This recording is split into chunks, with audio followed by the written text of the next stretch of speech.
et la prévention des risques professionnels en entreprise.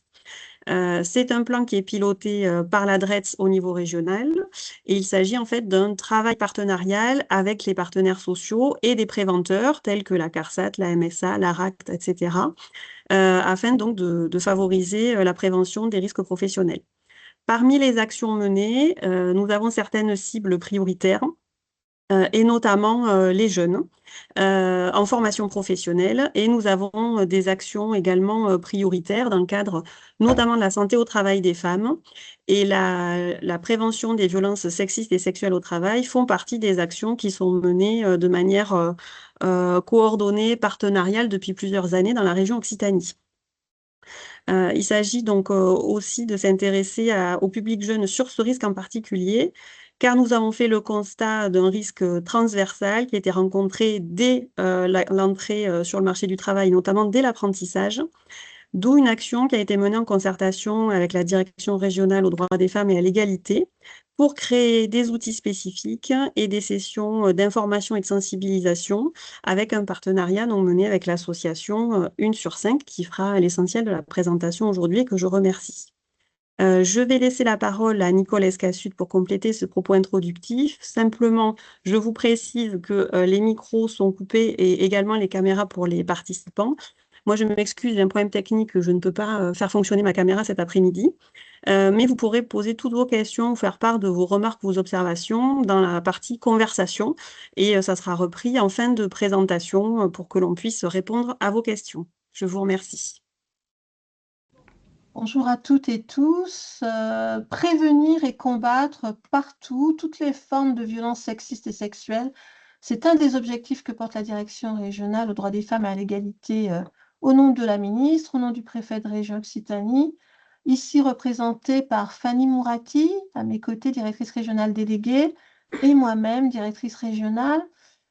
Cette action à l'égard des centres de formation des apprentis, elle est très importante et elle est impactante et elle a pu se mettre en œuvre grâce à cette collaboration que nous avons avec la Direction régionale Emploi, Travail et Solidarité, car nous travaillons mieux, bien entendu, entre acteurs, en interministérialité, et c'est le sens de la feuille de route que nous avons et qui s'intitule le plan interministériel Toutes et tous égaux, où le sujet de la prévention, de la lutte contre les violences est l'un des premiers axes d'intervention. L'enjeu de mobiliser les CFA, je prends l'acronyme, puisque nous le partageons tous ici, pour mieux prévenir et mieux traiter les situations de violences sexistes et sexuelles au travail qui se présentent, que ce soit en formation ou à l'entreprise, c'était vraiment un enjeu important de sensibiliser les encadrants, de sensibiliser les jeunes, d'outiller, d'accompagner les équipes en les formant. J'en profite pour vraiment remercier les équipes de direction pour leur implication dans la réussite de ce projet, qui est un projet qui a déjà commencé, qui se poursuit aujourd'hui. Je crois qu'il était vraiment important qu'on puisse apporter toutes les ressources et c'est le sens de l'intervention d'aujourd'hui. Je remercie tous les participants à ce webinaire, tous les acteurs, mes partenaires qui œuvrent pour notre travail sur la lutte contre les violences. Nous allons donc bénéficier cet après-midi des apports de l'association Une sur 5, Canal Rochin, qui est soutenue donc par l'État dans cette démarche. Merci beaucoup pour votre attention. Merci à toutes les deux. Je reprends le relais. Donc, je suis Canal Rochin, je suis coordinatrice de l'association Une sur 5, qui a donc déployé ce projet en 2025 de prévention des violences sexistes et sexuelles dans la formation professionnelle.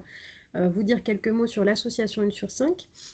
On est une structure spécialisée dans la prévention et la lutte contre les violences sexistes et sexuelles au travail. On ne traite que ce sujet-là et on le fait à travers 3 missions que sont l'accompagnement des personnes exposées à des violences sexistes ou sexuelles sur leur lieu de travail, que ces violences soient vécues actuellement ou aient été vécues par le passé, où là on propose une écoute, un accueil, des orientations éventuellement et un accompagnement à ces personnes-là, à la fois dans toutes les démarches qu'elles auraient à entreprendre, que ce soit lié à leur employeur ou bien des démarches de justice. On propose une écoute active, un soutien. On a également une mission de formation de toutes les personnes qui sont concernées par la prévention et la prise en charge de ces violences dans les entreprises, les administrations publiques, les collectivités, mais également de formation de toutes les personnes qui sont amenées à un moment donné à être sollicitées par les victimes dans leur parcours de dénonciation des faits. Et puis, une dernière mission, c'est la sensibilisation du grand public, où là, on a des actions diverses auprès de publics spécifiques et divers à la fois. L'objectif pour nous, là, c'est de diffuser un maximum d'informations sur ce que sont les violences sexistes et sexuelles au travail, comment on peut les identifier et comment on peut agir ou réagir, que l'on soit victime potentielle, que l'on soit témoin, collègue, etc.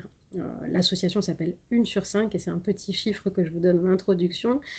C'est un chiffre du défenseur des droits qui dit qu'une femme sur 5 a déjà été victime de harcèlement sexuel dans sa vie professionnelle. Donc nous, on considère que ça concerne tout le monde, tous les secteurs professionnels et que ça nous concerne tous et toutes directement peut-être, mais aussi forcément indirectement par son entourage personnel ou professionnel et que donc on a encore beaucoup de chemin à faire pour informer largement sur ce sujet.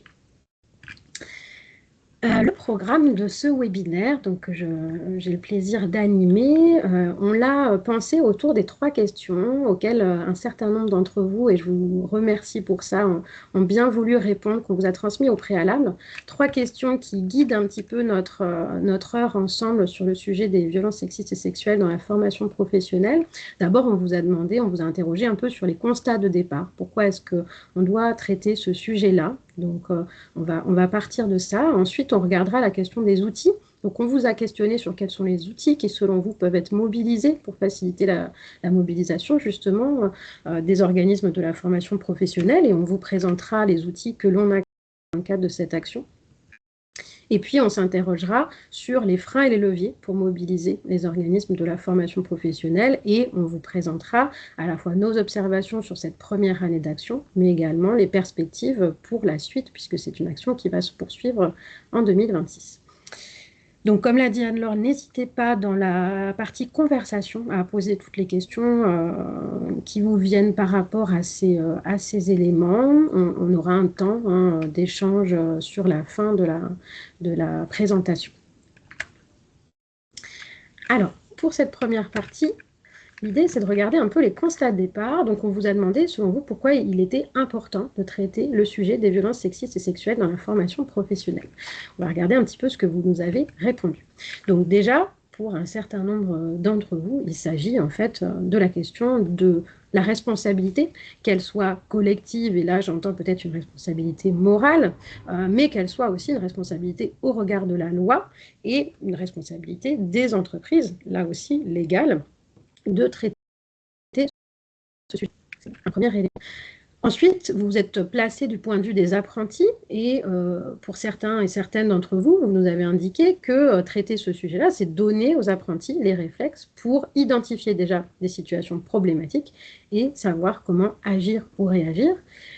Mais également, traiter ce sujet-là, c'est limiter finalement la survenue des violences, limiter la propagation des stéréotypes et limiter également la mise en acte de ces violences du côté des apprentis. Ensuite, un petit peu plus globalement, eh bien, travailler ce sujet-là, c'est développer une culture du respect et de l'égalité, et c'est également améliorer la qualité de vie au travail et la santé et la sécurité au travail. Et d'ailleurs, effectivement, Anne-Laure nous l'a précisé en introduction, le sujet des violences sexistes et sexuelles au travail est un sujet à part entière de la santé et de la sécurité au travail. Et puis, vous avez été également un certain nombre à pointer qu'en fait, travailler sur ce sujet des violences sexistes et sexuelles auprès d'un public qui démarre sa vie professionnelle, c'est également construire un environnement de travail, des environnements de travail qui soient plus égalitaires, qui soient plus sûrs pour toutes et pour tous. Et puisqu'on s'adresse à la fois à des jeunes professionnels, mais du coup, pour demain, on s'adresse aussi potentiellement à des futurs encadrants, managers, des futurs chefs et chefs d'entreprise. Donc, en tout cas, travailler à ce sujet-là dès aujourd'hui, c'est permettre de changer un petit peu, d'améliorer en tout cas le monde de travail de demain. Et enfin, Évidemment, la formation professionnelle est concernée comme tous les secteurs. Je trouve que c'est une bonne conclusion là-dessus. Nous, c'est ce qu'on dit quand on intervient notamment en entreprise. Tous les secteurs sont concernés par les violences sexistes et sexuelles au travail. Et la formation professionnelle l'est également, ni plus ni moins. Il est important de ne pas stigmatiser ce secteur en faisant porter le poids des violences sexistes qui n'arriveraient que dans les secteurs de la formation professionnelle. C'est absolument pas le but, mais dire aussi que la formation professionnelle n'est pas exempte de ce type de situation et donc elle a aussi une responsabilité dans le fait de traiter ce sujet. Donc ça, c'est vos retours et on vous en remercie beaucoup. On en parlera du coup également sur les autres parties. De notre côté, ce qu'on observe sur ces constats de départ, c'est que les jeunes en formation professionnelle constituent un public qui est particulièrement exposé aux violences sexistes et sexuelles au travail, pour 3 raisons. Déjà, de par leur âge, l'âge est un facteur individuel qui est aggravant, c'est-à-dire que selon la Fondation Jean Jaurès, il y a 42% des femmes de moins de 30 ans qui indiquent avoir vécu au moins une forme de violence sexiste ou sexuelle au cours des 12 derniers mois. Donc on n'est même pas là sur l'ensemble de la vie professionnelle, mais sur simplement l'année passée. C'est quasiment la moitié, hein, pas loin de la moitié des jeunes de moins de 30 ans. Donc on voit qu'effectivement, déjà, rien que sur ce facteur de risque individuel, on est particulièrement à risque. Par ailleurs, les jeunes en formation professionnelle cumulent un certain nombre de facteurs de risque qui sont là plutôt des facteurs liés à l'organisation du travail. Hein, on le verra quand je vous présenterai certains outils qu'on a développés, mais il y a dans l'organisation du travail des facteurs qui augmentent le risque de survenue des violences sexistes et sexuelles au travail. C'est le cas notamment de ce qui est lié à la vulnérabilité du statut d'emploi. Évidemment, les statuts d'apprentis sont plus vulnérables que, par exemple, un emploi en CDI. À la précarité économique, qui est souvent vécue par un certain nombre de jeunes qui sont dans des formations professionnelles, le fait qu'il y ait une faible mixité des filières puis des métiers dans les secteurs de la formation professionnelle. Hein. On considère que dans les secteurs dans lesquels il y a une très grande majorité d'hommes ou de garçons et peu de femmes ou de filles, ben ces femmes ou ces filles ont davantage de risques, bien davantage de risques de subir des violences sexistes ou sexuelles. Et puis également le fait qu'il y ait souvent, ce soit souvent des métiers qui sont en lien avec du public, ce qui statistiquement augmente le risque, en plus d'avoir du risque de subir des violences sexistes ou sexuelles de la part de ses collègues ou de ses supérieurs hiérarchiques. On en a également par le lien avec le public, mais également tout ce qui est lié à l'atypicité des horaires, le fait d'être en horaire décalé, de travailler également de manière isolée, ce qui peut être souvent le cas dans des métiers des filières de la formation professionnelle. Donc les jeunes en formation professionnelle sont à la fois à risque de par leur âge, donc de manière individuelle, mais également de par le cumul de risques organisationnels. Et puis par ailleurs, c'est un public qui démarre sa vie professionnelle et qui donc méconnaît souvent ses droits au travail, ne connaît pas ou quasiment pas le code du travail, n'identifie pas quels sont ses recours lorsque ils ou elles sont victimes de ce type de violence, et peut avoir également des difficultés à identifier les interlocuteurs vers lesquels se tourner, que ce soit en interne de l'entreprise ou du CFA, mais aussi en externe, ne connaissent pas forcément les services de santé au travail, d'inspection du travail, ne savent pas qu'ils sont légitimes ou en droit d'aller solliciter ce type d'acteurs. Donc pour toutes ces raisons, on voit qu'il y a un risque particulièrement important pour ce public-là de subir des violences sexistes et sexuelles au travail. Et puis par ailleurs, eh bien, il y a un certain nombre d'informations, d'éléments qui font qu'il est nécessaire de traiter ce sujet-là pour les organismes de la formation professionnelle. Déjà, c'est pour répondre à ces obligations légales. L'article L6231-2 du Code du travail pose un certain nombre de responsabilités pour les CFA, et notamment des responsabilités en matière d'égalité entre les femmes et les hommes, de mixité professionnelle, de prévention également du harcèlement sexuel et des règles qui sont applicables en matière de santé et de sécurité au travail. Donc il y a déjà une obligation légale d'aborder ces sujets-là en interne et auprès des apprentis. Par ailleurs, travailler à la prévention des violences sexistes et sexuelles au travail, dans la formation professionnelle, c'est limiter les conséquences sur l'insertion professionnelle pour les jeunes qui sont exposés aux violences, puisque on sait que plus les situations sont prises en charge tôt et efficacement, plus on va éviter les ruptures de parcours, voire même parfois les réorientations entre guillemets forcées, c'est-à-dire un ou une jeune qui se retrouverait à changer de secteur professionnel par peur de vivre à nouveau des violences, hein, et qui se réoriente dans un secteur plus conforme à son genre. Donc il y a un véritable enjeu à prendre en charge ces situations pour éviter ces phénomènes de désinsertion professionnelle. Et puis également, eh bien, travailler le sujet de la prévention des violences sexistes et sexuelles dans la formation professionnelle, c'est contribuer à l'attractivité des formations en favorisant la mixité professionnelle. Souvent, quand j'interviens auprès, que ce soit des équipes des CFA ou bien également dans les entreprises, on me dit que sur la mixité, on n'a pas tellement de possibilités d'action, que ça se joue ailleurs, que ça ne se joue pas forcément chez nous, cette question-là. Mais en réalité, là, on a un véritable levier d'action. Si on travaille à proposer des formations plus sûres, y compris en travaillant auprès des entreprises, eh bien, on permettra, on facilitera en tout cas, et on donnera davantage envie, notamment aux jeunes filles et aux jeunes femmes, de s'insérer sur ces secteurs. Je vais proposer, pour terminer cette partie de constat de départ, à Caroline Buffoni d'intervenir, qui travaille au CFA Sport et Animation Occitanie, et qui a participé au début de cette action, en tout cas à la première phase de cette action. Et je vais inviter donc Caroline à nous faire un retour de terrain sur pourquoi le CFA Sport Animation Occitanie a décidé, ou a souhaité en tout cas s'engager dans une démarche de prévention des violences sexistes et sexuelles. Qu'est-ce qui a motivé un petit peu cette envie de départ, et puis comment ça s'est passé peut-être sur ce démarrage-là. Voilà, je vous laisse la parole, Caroline. Merci Canel. Tout d'abord, j'aimerais commencer par des remerciements parce que en tant que CFA Sport Animation Occitanie, nous avons profité donc de cette action. J'aurai l'occasion d'y revenir, mais voilà, je voulais vraiment commencer par des remerciements pour avoir eu la possibilité de participer à cette formation. Alors, ceci étant dit, quand on a eu cette proposition de formation, du dispositif plus largement, mais là, comme il y a la première partie, c'est la formation dont il a été question pour l'instant. On a souhaité, alors quand je dis on, c'est vraiment la direction du CFA, c'est le comité de direction dont je fais partie, qui a souhaité en fait bénéficier de ce dispositif et voilà de l'intégrer. Et non seulement donc c'était nécessaire du point de vue de la direction de s'attacher à cette question et à cette formation, comme l'a rappelé très justement Canel, ne serait-ce que par rapport à des obligations légales du CFA. Donc voilà, ça c'était la première chose, je dirais.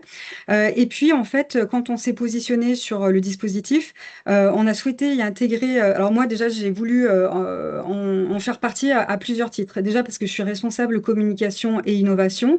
Donc ça, c'est une première chose. Et on voit que dans l'information, la sensibilisation aux violences sexuelles et sexistes en milieu professionnel, et ben, le fait de bien informer, bien communiquer, ça participe aussi justement de cette lutte contre les violences. Donc ça, c'est une première chose. Deuxième chose aussi, j'ai voulu faire partie du dispositif, en tout cas suivre cette formation à titre de référente RSO, responsabilité sociétale des organisations, puisqu'on l'a dit aussi tout à l'heure, il y a une question de responsabilité collective, je dirais. Et ensuite, je rajoute que j'ai bénéficié de cette formation d'une journée avec une collègue qui est médiatrice au sein du CFA, parce que en fait, elle, et donc j'en viens vraiment à la réponse à la question sur pourquoi c'était important pour nous de traiter de ce sujet, parce que ma collègue Cathy et Léa aussi, qui est chargée ressources humaines au sein du CFA, sont régulièrement donc en contact avec des apprentis, et ce qu'on relève, c'est que souvent, ils sont jeunes, et effectivement, ils rentrent dans le monde du travail sans parfois connaître ni leurs droits, ni même les mécanismes d'abus. Donc ça, c'est quelque chose qu'on vérifie voilà, très régulièrement. Et donc, c'est là où on s'est dit, non, il faut vraiment, sur le sujet en tout cas des VSS, vraiment, nous, on a ce devoir-là de se former pour après mieux sensibiliser, relayer ces informations donc, auprès de nos apprentis. Autre chose, pourquoi c'était important? Donc là, vous l'avez vu, c'est du côté des apprentis, hein, ça recoupe, ça rejoint en fait les réponses qui ont été livrées dans le cadre du questionnaire. Et de nouveau, du côté des employeurs, vraiment cette idée que parfois on se rend compte que il y a pas il y a aussi là aussi une méconnaissance des mécanismes d'abus. Donc notre cible, ce sont aussi les employeurs, les entreprises, c'est-à-dire les informer sur ces mécanismes-là qui sont parfois presque inconscients. Donc malheureusement, on s'en est rendu compte. Et aussi pour justement, et on en a parlé tout à l'heure, engager leurs responsabilités. Pour nous, l'apprentissage, c'est vraiment l'histoire de l'apprenti, mais c'est aussi l'histoire de son maître d'apprentissage, de sa maître d'apprentissage, de son employeur. Donc voilà, il y a vraiment cette idée aussi d'une responsabilisation. Pourquoi? En vue de construire vraiment une culture professionnelle qui soit plus saine, parce que voilà, on est dans un contexte où on voit qu'il y a l'émergence d'une expression et nous, on va encourager donc l'émergence de cette expression par rapport au sujet des VSS. Et dernier point, et c'est aussi ça ressorti dans les résultats du questionnaire, c'est vraiment l'idée de voilà, changer les mentalités pour faire évoluer les choses de manière plus générale. Pour terminer, dernier point, ce qui nous a aussi motivés, je dirais que et ça, on l'a découvert presque a posteriori quand on a suivi la formation et Canel vient de rappeler le cumul des facteurs de risque organisationnel. C'est-à-dire que nous, CFA Sport Animation Occitanie, nos apprentis vont travailler dans le secteur du sport et de l'animation où ils se destinent au métier, par exemple, d'éducateur sportif, l'éducateur sportif ou l'animateur socioculturel, il est en contact avec des publics. Non seulement, donc il y a ça, première chose. Deuxième facteur, ils font des horaires atypiques. Donc, quand on s'est rendu compte de cela avec ma collègue Cathy lors de la formation, on s'est dit, ah oui, effectivement, donc non seulement on était, comment dire, convaincus par l'importance de la formation, mais en plus, en découvrant, on a vraiment ouvert les yeux sur le fait que nos apprentis pouvaient être, voilà, en tout cas dans des environnements où il pourrait y avoir un cumul de ces facteurs de risque liés à l'organisation. Voilà. Merci beaucoup, Caroline, pour tous ces éléments qui sont super intéressants. Et je trouve que c'est aussi très intéressant de voir en quoi ça recoupe ce qui a été formulé dans le cadre de ce formulaire préalable et de voir que finalement, et je pense qu'on va le voir aussi peut-être tout à l'heure dans les besoins d'outils, mais qu'en fait, malgré que vos supports d'activité soient tous et toutes différents, parce que vous travaillez pas auprès des mêmes secteurs, vous n'êtes pas sur les mêmes territoires, etc. Mais finalement, les besoins, les constats de départ, évidemment, se recoupent. Donc, je trouve ça très intéressant. Et n'hésitez pas, je le redis, hein, s'il y a des questions également au CFA, hein, n'hésitez pas à les poser sur le chat. Et j'imagine que Caroline et puis Florence et Christian, qui interviendront également tout à l'heure, seront ravis d'y répondre. Ok, je reviens sur ma présentation. Donc après cette première partie sur les constats de départ, on vous propose de regarder un petit peu la question des outils. Les outils en soutien à cette démarche de prévention des violences sexistes et sexuelles au travail. Donc on vous a demandé, à nouveau grâce à ce questionnaire, quels étaient les outils qui pourraient faciliter selon vous votre engagement dans une démarche de prévention. Et sont souvent revenus la question des supports pédagogiques, des kits d'animation, hein, que ce soit pour soutenir, à la fois pour avoir des supports clés en main qui puissent être délivrés aux apprentis, mais également des kits pour permettre aux formateurs, formatrices de réaliser des ateliers, par exemple des ateliers interactifs auprès des apprentis. Vous êtes également plusieurs à avoir parlé de la question de la formation, donc à la fois un guide là aussi pour les formateurs, formatrices pour pouvoir soutenir leurs interventions, mais également, et c'est bien ce qu'a dit aussi Caroline, la nécessité d'avoir des formations pour les équipes en amont de ce qui sera proposé aux jeunes. Ont également été mentionnées des campagnes de communication, de l'affichage qui pourraient être délivrés dans les organismes. La question du protocole de signalement, hein, évidemment, on en parlera aussi, hein, de la procédure interne, mais de pouvoir avoir des outils là aussi clés en main du côté du signalement, le réseau de professionnels identifiables et mobilisables, et effectivement, de pouvoir savoir identifier et savoir comment est-ce qu'on peut aller chercher du soutien à l'extérieur de l'organisme de formation. Et puis également, vous avez aussi parlé des outils qui sont plutôt du côté du suivi, avec la possibilité d'avoir des outils de suivi, des outils d'évaluation pour mesurer l'efficacité des actions menées, mais aussi a été mentionnée l'idée d'une plateforme partagée pour échanger les bonnes pratiques. Voilà, donc on voit que c'est assez large et ça recoupe un certain nombre d'éléments. Je vais vous présenter du coup le projet tel qu'il a été mené, pensé et mené sur l'année 2025. Vous allez voir qu'il y a un certain nombre, en tout cas, de ces propositions auxquelles on a essayé de répondre. Donc, 1 sur 5 avec le soutien de la DRETS et de la délégation régionale aux droits des femmes et à l'égalité a déployé ce projet qui a été pensé dans une démarche de prévention primaire. La prévention primaire, c'est le fait de penser des actions de prévention en amont du risque. Notre idée, en tout cas au départ, ça a été de dire pour prévenir les violences sexistes et sexuelles dans la formation professionnelle, on ne va pas intervenir uniquement ou en premier lieu en direction des jeunes, comme on pourrait le penser initialement, mais on va intervenir surtout auprès des CFA et on va essayer d'outiller les professionnels en charge de prévenir, mais aussi de prendre en charge les situations pour ensuite intervenir auprès des jeunes. C'est notre démarche, c'est la manière dont on travaille, y compris avec des entreprises, et c'est comme ça qu'on a travaillé également pour ce projet. Donc, on a réalisé des journées de formation en direction des équipes pédagogiques et de direction de 6 CFA, donc 6 CFA qui ont participé au projet cette année, donc il y en a 2 qui sont présents ici avec Caroline et du CFA Sport Animation, et puis le CFA commerce et services de Blagnac qui interviendra également. Donc 2 journées de formation qui ont été réalisées au printemps et à l'automne. Ensuite, on est allé sensibiliser les apprentis des CFA qui avaient participé ou qui ont participé à l'action. Donc, on a réalisé dans chacun de ces CFA, ou pour certains, ça va se faire sur le début d'année, des demi-journées d'intervention avec 3 à 6 groupes d'apprentis qui ont été sensibilisés pour chacun de ces CFA.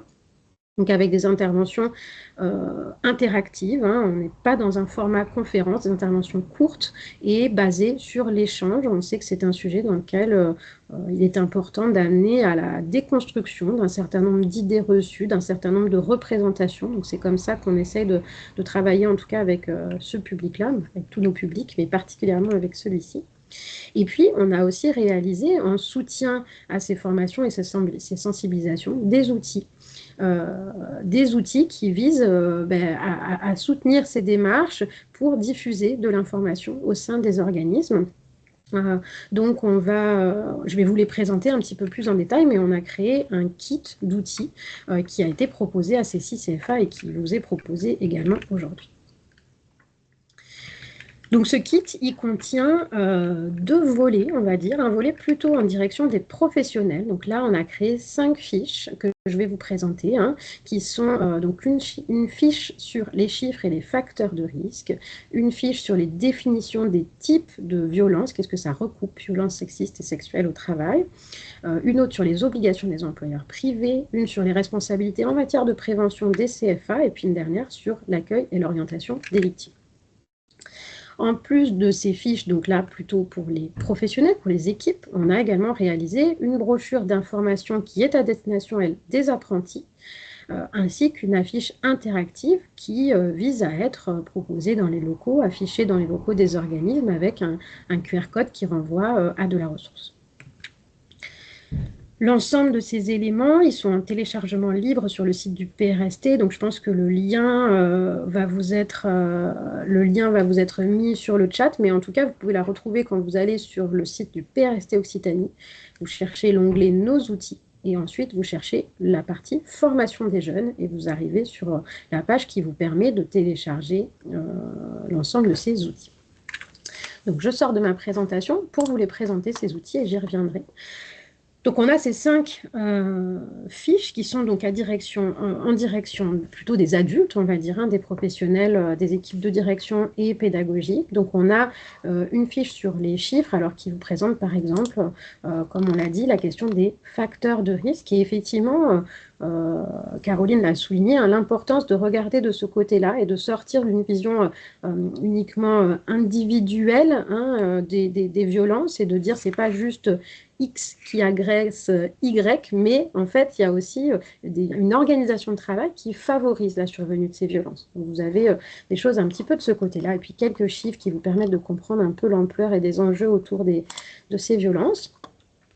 Une fiche qui présente également les définitions, qu'est-ce qu'on entend quand on parle de violences sexistes et sexuelles dans la formation professionnelle, au travail. Alors, une définition du sexisme qui est assez large et qui est proposée par le Haut Conseil à l'égalité. Et ensuite, ce sont des définitions qui sont issues de la loi, puisque l'agissement sexiste est défini par le Code du travail et les agressions sexuelles, l'exhibition sexuelle, le viol et le harcèlement sexuel sont définis dans le code pénal. Le harcèlement sexuel est également défini dans le code du travail. On l'a mise un petit peu plus en avant parce qu'en fait, vous le verrez en lisant la définition, c'est une définition qui recoupe souvent bien plus de situations que ce qu'on imagine initialement et qui permet en général de définir bien plus de choses que ce qu'on pourrait imaginer. Une 3e fiche sur les obligations des employeurs privés qui présente les articles du Code du travail qui indiquent notamment que l'employeur doit prendre les mesures nécessaires pour assurer la sécurité et protéger la santé physique et mentale des travailleurs, que les employeurs privés doivent interdire le harcèlement sexuel, mettre en place des actions de prévention, faire cesser la situation et sanctionner les faits, sanctionner les auteurs des faits. Et puis, quelques éléments sur, de manière concrète, comment se mettent en œuvre, comment doivent se mettre en œuvre ces obligations. Donc, évidemment, là, il s'agit alors de ressources qui peuvent servir, bien sûr, aux directions des organismes de la formation professionnelle qui sont eux-mêmes employeurs, mais également qui sont présentés pour que vous ayez conscience, en tant qu'organisme de la formation, des obligations de vos partenaires, que sont les entreprises qui accueillent des alternants. Une fiche également sur l'accueil et l'orientation des victimes avec quelques bons conseils. Comment est-ce qu'on peut assurer qu'une victime se sente en sécurité et bien reçue, bien accueillie lors d'un entretien. Et puis également quelques conseils sur quels interlocuteurs et interlocutrices peuvent être sollicités pour orienter les victimes et sortir un petit peu du réflexe qui est souvent partagé, hein, y compris dans tous les secteurs, de conseiller en premier lieu à la victime de déposer plainte. Évidemment, c'est un conseil qui peut tout à fait être donné, qui doit être donné aux victimes, mais sortir de cette unique injonction parfois et aller aussi vers chercher de la ressource, outiller la personne. Et pour ça, on peut solliciter son service de santé au travail, les services d'inspection du travail, une association comme Une sur 5, un syndicat, etc. Et enfin, une fiche qui précise les responsabilités des CFA, notamment en matière de prévention. Quelles actions de prévention peuvent être mises en place au sein des CFA et en distinguant 3 niveaux de prévention. Donc la prévention primaire qui est ce que je vous expliquais un petit peu, la question d'essayer d'agir en amont du risque, et notamment ça va être toutes les actions qui vont concerner l'analyse du risque, comment on peut essayer de savoir si, par exemple, les entreprises partenaires avec lesquelles on travaille sont particulièrement à risque ou non.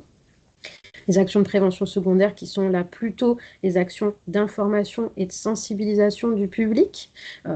Et puis, surtout aussi la prévention tertiaire, mais je dis surtout parce qu'il ne faut pas l'oublier, qui concerne plutôt tout ce qui est du côté de la prise en charge des situations, et notamment ce fameux protocole, processus du signalement. Comment est-ce qu'on pense la réception d'un signalement au sein du CFA, vers qui on peut orienter, quel est le lien que l'on fait avec l'entreprise, par exemple, dans lequel là où les violences ont eu lieu. Voilà, ça fait aussi partie finalement des actions de prévention, même si on est un peu après la problématique.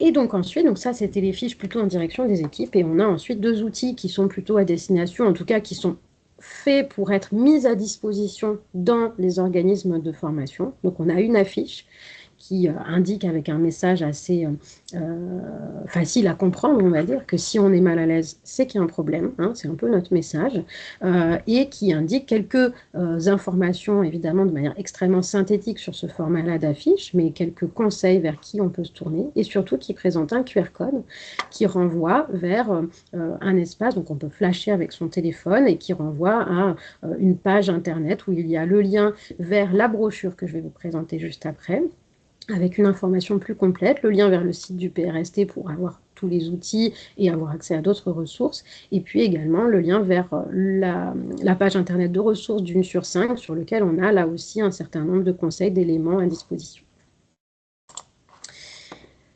Et enfin, cette brochure qui est donc là plutôt pensée à destination des jeunes, c'est une brochure en 4 pages où on a à la fois un volet, on va dire, sur l'identification, qu'est-ce que c'est les violences sexistes et sexuelles au travail. Donc on reprend là aussi les définitions, on a essayé de les simplifier au maximum. Alors c'est sûr qu'elles doivent, je pense que certains publics, on peut encore les accompagner hein, pour une parfaite compréhension de ces éléments, mais c'est déjà une base. Et puis, quelques éléments également sur, là aussi, les obligations des employeurs, les articles du Code du travail qui indiquent qu'en fait, sur ces sujets-là, on est protégé par la loi, hein, et la loi, le Code pénal d'un côté, mais également le Code du travail qui oblige les obligations, qui oblige les employeurs, pardon. Et puis une autre page plutôt sur qu'est-ce que je peux faire si je suis exposée à des violences au travail, donc au niveau de mon CFA, au niveau de mon entreprise, et puis également au niveau pénal, avec là aussi quelques indications sur des interlocuteurs et interlocutrices vers qui se tourner. Sur la dernière page, on a à nouveau quelques conseils, le QR code qui renvoie vers le même site, et puis des informations de contact si on veut, on a besoin notamment d'être accompagné un petit peu plus précisément. Voilà, donc je crois que voilà, merci Fanny d'avoir partagé le site sur lequel on peut télécharger tous les outils. Donc ces outils, ils ont été pensés en complément des modules de formation et de sensibilisation, mais évidemment, ils peuvent tout à fait être téléchargés tels quels et être utilisés tels quels au sein des organismes. Hop. Je vais donner la parole, alors je suis désolée Christian, je n'avais noté que le nom de Florence, mais à Florence Pérez et à Christian Cochonneau du CFA Commerce et Services de Blagnac pour un second retour de terrain et pour là nous parler des apports peut-être de cette action, puisque vous avez participé au projet et vous avez participé aux 2 phases de projet, hein, contrairement à Caroline qui nous expliquait tout à l'heure, qui avait pour l'instant participé qu'à la phase de formation, mais le reste va suivre. Le CFA Commerce Service a lui bénéficié de cette première session de formation pour quelques personnes de votre équipe et plus ensuite à des interventions d'1 sur 5 au sein des apprentis. Donc je vous invite à nous dire peut-être quelques mots sur ce que vous retenez de ce projet, ce que ça vous a apporté, ce que ça a permis dans la mobilisation de votre CFA autour de ce sujet-là. Oui, donc effectivement, donc bonjour Florence Pérez, Christian Cochonneau que voici. Nous sommes responsables pour le pôle pédagogique, alors ça s'appelle maintenant la Cité des formations et des apprentissages. On est un CFA, on va dire historique, hein, on a 1200 apprentis. Et en fait, c'était une volonté politique et également un partenariat avec la FNADIR Occitanie que de participer à cette action-là. En avril dernier, 5 personnes de notre équipe ont été formées à ce dispositif. 2 personnels, Christian et moi-même, étions présents donc, pour le pôle pédagogique. Une personne de la vie de l'apprenant et également 2 formateurs, dont un enseignant en PSE, prévention, santé, environnement, qui intervient sur l'intégralité de nos classes. On peut dire également donc, que l'objectif pour nous, à l'issue de cette formation, était de mettre en place à la rentrée avec Canel donc des ateliers de sensibilisation. Hein.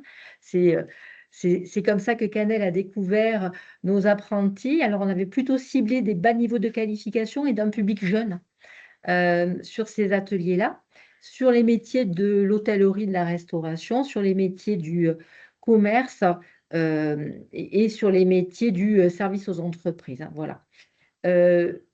À l'issue donc de ces ateliers-là, alors ces interventions de Canel ont été faites également en présence donc de personnel administratif, hein, étaient présents nos assistants pédagogiques et des personnes de la vie apprenant. Et également, on a déployé auprès de différents de différents formateurs pour avoir une sensibilisation un petit peu plus généralisée. On va peut-être évoquer aussi, Christian, on a été extrêmement sensibilisés à tout ça parce que dès le mois d'avril, en fait, on a eu des cas de signalement en fait, d'apprentis qui sont revenus vers nous en nous disant, on a eu chez nous, on a subi des choses dans des entreprises et là, on s'est trouvé un petit peu, on n'avait pas forcément la bonne pratique, la bonne méthode. Et la formation qu'a amené Canel, en premier temps en mai, et puis les interventions qu'elle a réalisées sur nos apprenants, nos équipes, nous a permis d'aboutir à qu'est-ce qu'on fait quand ça arrive, la mise en place d'une vraie procédure, en fait, qu'est-ce qu'on fait, qui on va voir et comment ça va se passer. Ça nous a permis également d'afficher et d'évoquer plus ouvertement à l'intégralité des classes qu'on a accueillies à la rentrée les flyers. On voit le flyer qu'on nous a présenté tout à l'heure. On l'a mis à disposition donc, de tous nos apprentis. Les affiches ont été placardées également dans l'intégralité de l'établissement. Et c'est vrai que ça a libéré la parole, Christian. Oui, alors je ne sais pas si je prends le relais, mais on a enchaîné effectivement sur la libéralisation de la parole et on est concerné, alors on parlait du CHR, c'est les métiers de l'hôtellerie et de la restauration, on est très concerné puisque quand on parle des facteurs de risque, on parle d'atypique, on parle d'horaire, on parle de mixité, de difficulté de mixité en tout cas, et on parle également de public. Donc effectivement, en termes de facteurs, on est très riche et très confronté souvent à ces problématiques. Problématiques qui sont, même si le volet est sur la VSST, où nous on a évidemment du travail de nuit avec les drogues, les addictions, la santé, la sécurité au travail. Donc vraiment, nous, la partie sensibilisation, pour nous, elle est importante. Donc, ce que ça nous a apporté en plus, évidemment, l'intervention de Canel et également quelques interventions, je pense à l'inspection du travail, c'est la préoccupation qu'on doit avoir auprès des entreprises. Alors, pas qu'on veut dire que les problématiques n'existent pas sur les violences sexuelles et sexistes au travail en CFA, mais on rencontre quand même beaucoup plus de problématiques avec l'entreprise. Et on savait effectivement pas gérer. Donc, on était peut-être pas trop mauvais dans la partie accompagnement, mais c'est vrai que sur la partie entreprise, la partie prise en charge était beaucoup plus difficile. D'où le fait de mettre en place des procédures et un protocole de fonctionnement avec les entreprises et de savoir exactement comment réagir, comment avertir quand il y a une problématique particulière et de prendre un peu plus la main finalement sur cette problématique entreprise et au point également de mettre en place des indicateurs. Alors, on ne vous en donnera pas aujourd'hui parce que pour nous, c'est assez nouveau en termes de fonctionnement, mais également la mise en place d'indicateurs, c'est quelque chose qu'on va faire régulièrement. Et évidemment, c'est un peu notre objectif. C'est de se dire, il vaut mieux travailler quand même sur le préventif que sur le curatif, quoi, parce que franchement, le curatif, c'est pas quelque chose qu'on aime traiter au quotidien. Et donc, on est satisfait effectivement quand si on pouvait aboutir à faire encore un peu plus de préventif et encore un peu moins de curatif. Donc, c'est indispensable et obligatoire. Je suis content aussi, et je le signale à titre personnel, de voir qu'il y a quelques garçons, ils ne sont pas très nombreux, mais j'ai vu un Pascal, un Bruno, un Stéphane, parce que j'ai vu que c'était quand même une problématique très, très concernée par les dames, ce qui est un peu dommage. Et donc, vous remercier évidemment pour l'ensemble de cette aide que vous nous avez amenée et où je trouve qu'on a beaucoup progressé en quelques semaines et quelques mois. Voilà. Ouais. Merci. Aujourd'hui, en fait, j'ai l'impression que ça a un petit peu libéralisé la parole, c'est-à-dire que j'ai l'impression que ça remonte plus qu'il y a quelques années, et ce qui nous permet du coup de traiter en amont, de traiter les situations plus rapidement et peut-être derrière d'avoir moins de jeunes qui vont décrocher de leur métier aussi. On avait des abandons historiques dans nos formations et on ne savait pas forcément d'où ça venait. Et peut-être qu'effectivement, le fait de traiter ces facteurs-là fera que derrière, on aura moins d'abandon dans nos métiers. Alors, oui, on l'espère parce qu'effectivement, on a quand même toujours un petit temps d'attente. C'est toujours un tout petit peu long. Même si on prévient et on sensibilise beaucoup les jeunes pour que les problématiques elles sortent le plus rapidement possible pour éviter cette surenchère, cette difficulté qu'on rencontre au quotidien. sur les violences sexuelles, évidemment, notamment auprès des jeunes filles. On aimerait effectivement améliorer encore ce point pour que les choses soient dites, en tout cas, beaucoup plus rapidement. Mais en tout cas, voilà, en tout cas, merci beaucoup pour cette aide. Préciser également qu'on a aussi un dispositif qui existe qui s'appelle Angela, que vous connaissez pour la plupart d'entre vous, qui est un dispositif sur lequel on intervient aussi avec des ambassadrices notamment sur le dispositif Angela. Voilà, merci beaucoup. Merci beaucoup à tous les Merci. deux pour ce retour qui est super intéressant et je trouve, oui, évidemment, il y a encore toujours possibilité d'améliorer les choses et évidemment que voilà, le début de ce procès, de cette mobilisation hein, sur le volet de la prévention est encore assez neuf, assez nouveau hein, pour le CFA et c'est long, mais c'est aussi justement la question des outils de suivi, comment on suit, quels indicateurs on regarde pour voir ce qui fonctionne pas, ce qu'on peut améliorer. Donc je crois que ensuite c'est quelque chose, une démarche qui s'ancre dans le long terme, mais déjà de la démarrer et de voir déjà l'impact que ça a sur certaines choses que vous pouvez observer. Je trouve ça super intéressant. Merci beaucoup pour ce retour de terrain. On va terminer sur la dernière partie, plutôt sur le volet des perspectives, suite à cette première année, on va dire, un peu expérimentale pour l'instant. On vous a questionné, et c'est la dernière question du questionnaire, sur les freins et les leviers, selon vous, à la mobilisation des organismes de la formation professionnelle dans la prévention des violences sexistes et sexuelles au travail. Donc, du côté des leviers, évidemment, et on en a déjà parlé, hein, la question du manque de formation, du manque d'outillage des équipes, des organismes. Et effectivement, si on n'est pas formé, c'est compliqué de se lancer. Et puis, quelque chose qui a fait écho, je trouve, à votre intervention, Christian et Florence, la question de la peur, en fait, aussi autour de ce sujet-là et de comment le prendre en charge, la peur du conflit, du malaise, de ne pas savoir gérer les situations qui remonteront. Et je crois qu'en tout cas, par rapport au fait de s'atteler à des processus de signalement en interne, de travailler plutôt à être du côté de la prévention plutôt qu'à éteindre l'incendie quand il est déjà là, eh bien, c'est se rassurer, en fait, hein, sur ce volet-là. Évidemment, c'est permettre et communiquer autour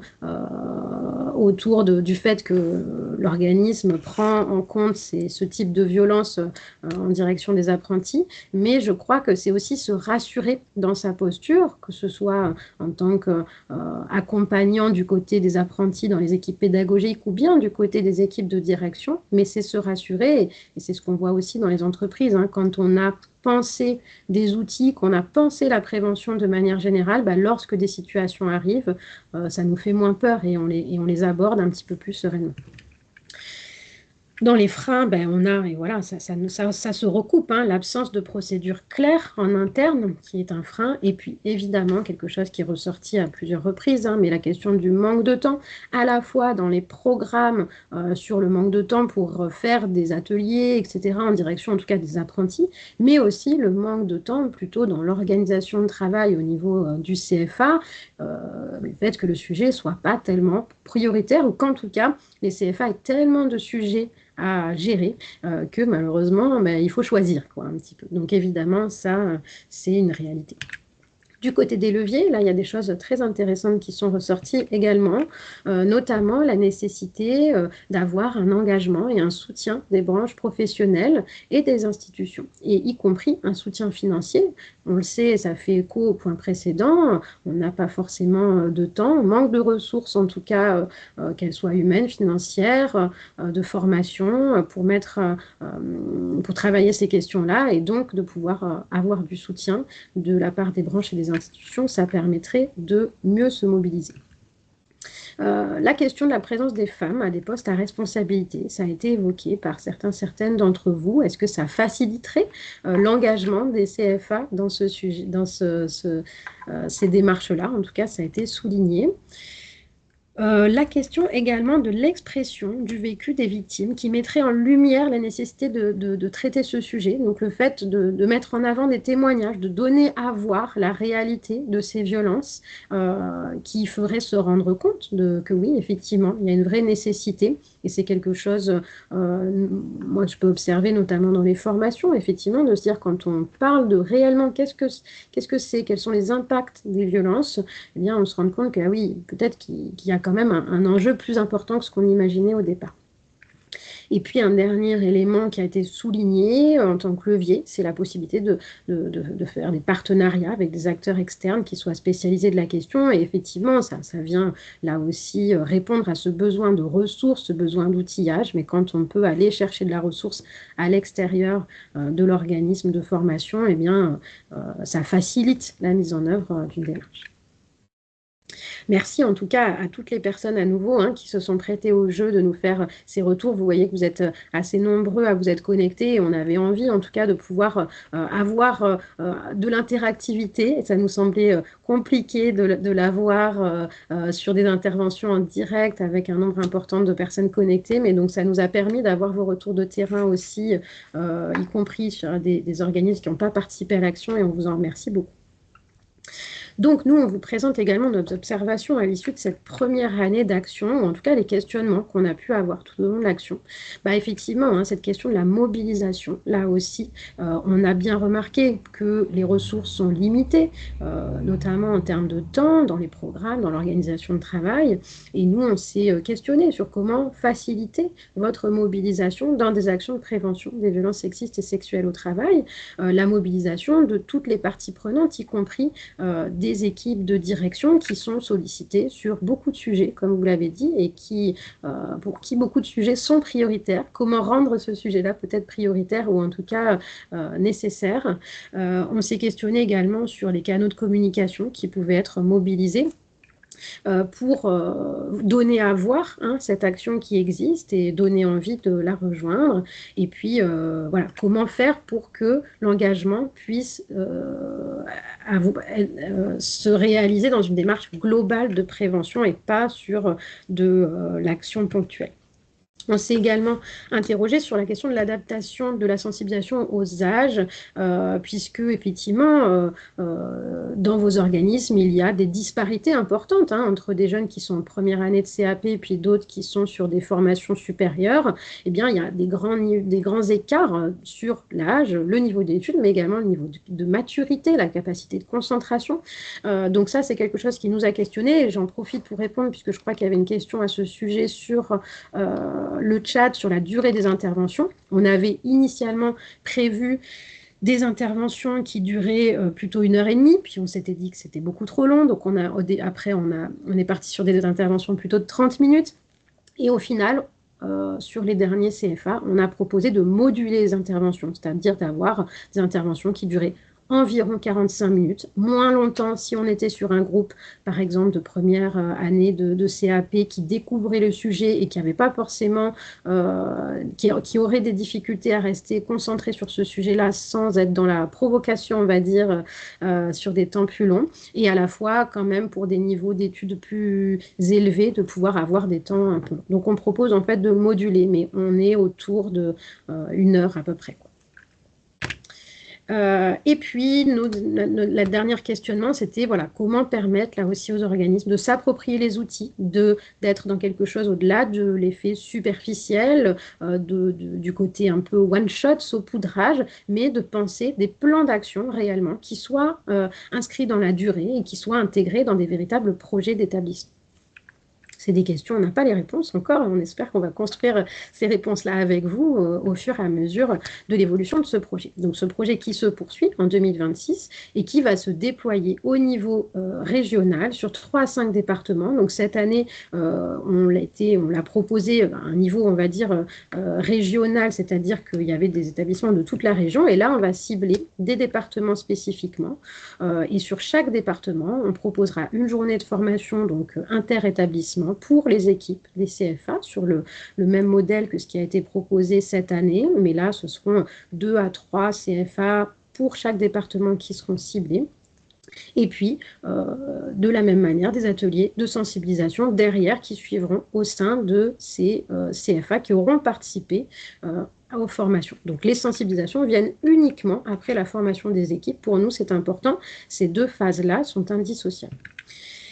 Les territoires que l'on vise pour cette nouvelle phase du projet, c'est les départements de l'Aveyron, de l'Hérault, de la Lozère, du Tarn et du Tarn-et-Garonne. Évidemment, donc j'ai vu aussi une question sur le chat qui disait comment est-ce qu'on peut intégrer le projet, comment on peut organiser des interventions comme le CFA Commerce. Eh bien, si vous faites partie de ces départements, n'hésitez pas à rentrer en contact avec nous. Donc, on vous donnera les contacts tout de suite, à la fin de ce webinaire. N'hésitez pas à nous solliciter ou à manifester en tout cas votre intérêt pour le projet. Et puis, on se mettra en lien par la suite dès le démarrage de ce projet début 2026.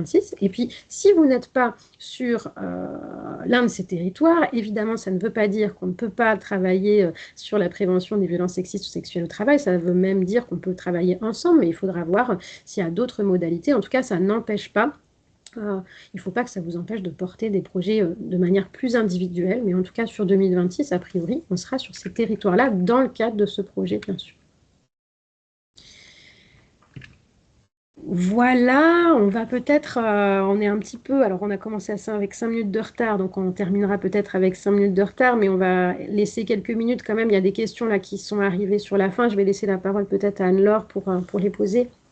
Oui, merci. Donc, effectivement, il y a quelques questions. Alors, Canel, vous avez commencé à y répondre, mais pour les autres départements, mais en fait, l'État subventionne cette démarche auprès des CFA, mais ne peut pas en fait déployer concrètement la formation dans tous les CFA d'Occitanie. On n'a pas du tout les moyens quand même de le faire. Je pense que c'est important de le préciser.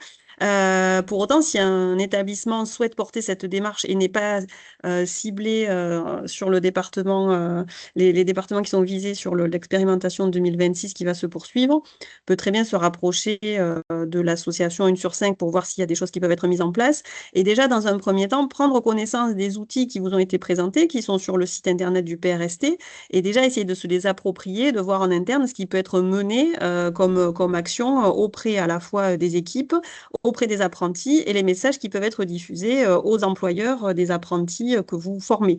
Déjà, ça peut être une première étape et ensuite voir ce qui peut éventuellement être mené. Ensuite, parmi les questions, sur la question de la transposition au lycée professionnel, alors c'est c'est un sujet que l'on envisage très sérieusement.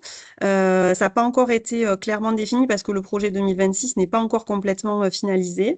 Effectivement, il y a beaucoup de jeunes. Alors, dans les lycées professionnels, il peut y avoir aussi des apprentis qui y sont rattachés, mais aussi des élèves tout simplement qui font des stages en entreprise. Donc, ils n'ont pas le même statut. Ils ne sont pas salariés, ils sont stagiaires, mais ils peuvent être confrontés tout à fait au même risque professionnel que des salariés ou que des apprentis.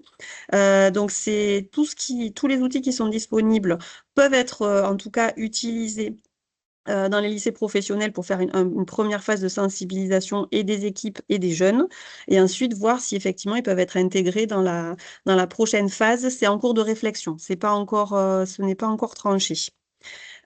Sur la question de l'approche des entreprises, quand un jeune signale des violences sexistes et sexuelles au travail. Alors là, je fais un premier niveau de réponse. Ensuite, s'il y a des compléments, Canel, par exemple, n'hésitez pas à les apporter. Sur l'approche des entreprises, alors l'approche, j'ai envie de dire réglementaire, c'est qu'elles doivent réagir. Il y a des obligations dans le Code du travail qui font qu'elles doivent faire cesser s'il y a des agissements sexistes et agir en cas de harcèlement sexuel. Pour autant, dans la réalité des faits, toutes les entreprises, malheureusement, ne vont pas répondre de manière réglementaire et efficace par rapport à ces signalements de VSST. Déjà, est-ce qu'elles ont aussi évalué le risque? Parce qu'il y a toujours cette idée de prévention. Est-ce que seulement elles ont envisagé que ce risque était présent dans leur entreprise? Donc, l'approche des entreprises, elle peut être très différente. Certaines vont le prendre très au sérieux et le traiter correctement, d'autres beaucoup moins. C'est aussi pour ça qu'on compte sur le relais des CFA. Un jeune apprenti, lorsqu'il signale à son employeur, il n'est pas forcément dans une position et un statut qui lui permettent de faire des signalements auprès de son employeur. Alors peut-être que ça sera plus facile de s'adresser à son CFA pour qu'il fasse le relais auprès de l'entreprise. Donc c'est pour ça aussi que c'est important que les CFA soient mobilisés sur ce sujet. Sur le dispositif, Angela, j'ai vu qu'il y avait une réponse.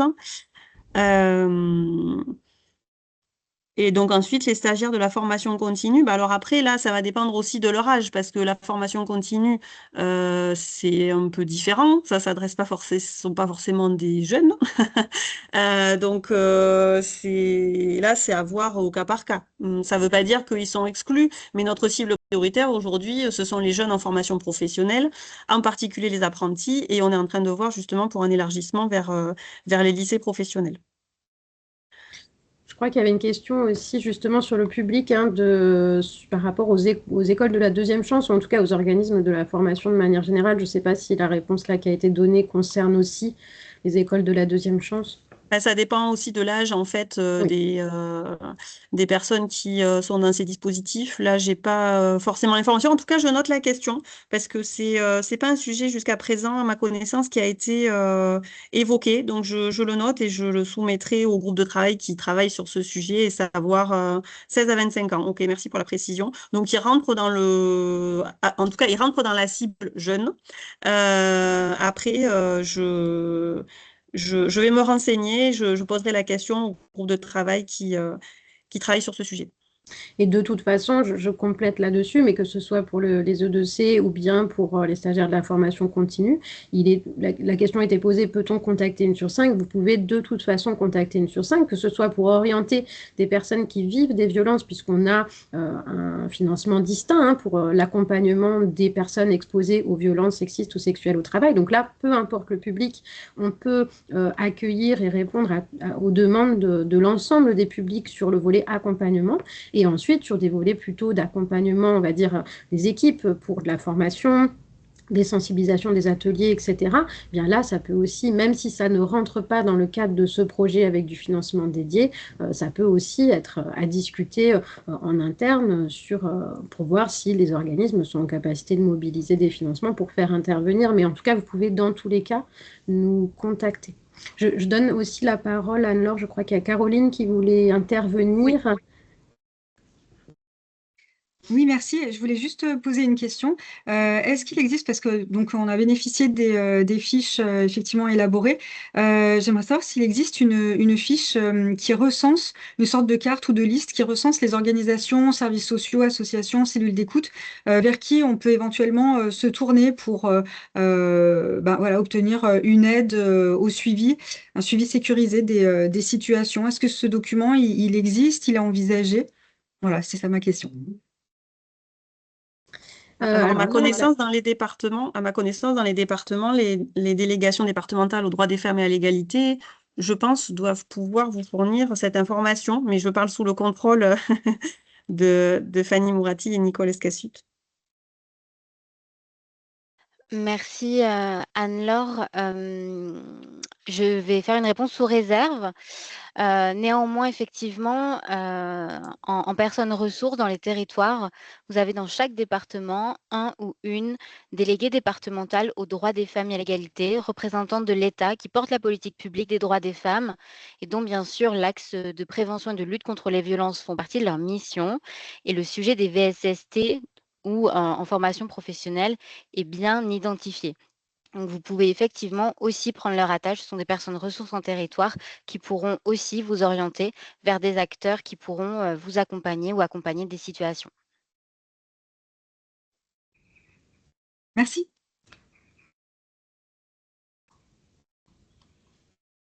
S'il n'y a pas de questions, d'observations complémentaires, on va peut-être terminer ce webinaire. Je tiens à remercier tout particulièrement Canel Rochin qui a fait cette présentation, bien sûr Fanny Mourati et Nicole Escassut pour toutes les précisions qu'elles ont pu apporter sur les missions de la délégation régionale aux droits des femmes et à l'égalité.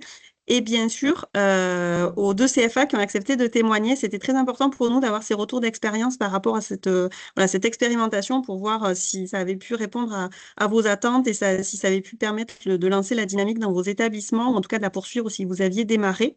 Il y a la question qui a été posée de donner le lien pour avoir les fiches. C'est un petit peu plus haut dans la conversation. Vous avez, alors, il y a 2 liens qui ont été mentionnés. Celui où se trouvera le diaporama, mais qui conduit à la page où vous trouverez aussi le kit qui est présenté un tout petit peu après. Ça a été mentionné par Fanny Mourati. Voilà, je vous remercie pour tout ce qui a été présenté, pour votre attention, pour le nombre aussi de participants. C'est très important pour nous de voir que vous êtes aussi nombreux à être intéressés par le sujet. Voilà, si vous avez des questions par la suite, donc vous avez normalement les coordonnées aussi qui ont été mentionnées, et je vous invite vraiment à consulter le site internet du plan régional santé-travail Occitanie, où de nombreux outils sont à disposition, à la fois des CFA pour les apprentis et les jeunes, et à mettre à disposition aussi des entreprises pour qu'elles aussi avancent sur le sujet de la prévention des risques professionnels. Merci beaucoup. Merci à toutes et Merci à Anne-Laure. tous. Passez une bonne journée. Merci. Merci à Au vous. revoir. Merci, au revoir. Merci beaucoup. Au revoir. Ça faisait bon. Je vais regarder.